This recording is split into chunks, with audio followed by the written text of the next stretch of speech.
Throw your gum in there. I say, I want you to suck down your gum and choke. Never lost a patient yet. I'm not going to lose one to gum. So do a nice, good decompression into there. So we're going to get you pinned in pretty tight, though, okay?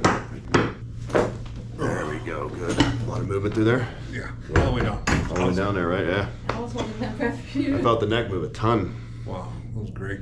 That's going to offload that spine real good. Yeah, it's going to take a lot of pressure off that neck. Good job. Great. Felt good all the way through? Yeah. Awesome. All the way down. My lower back. So. Good, good.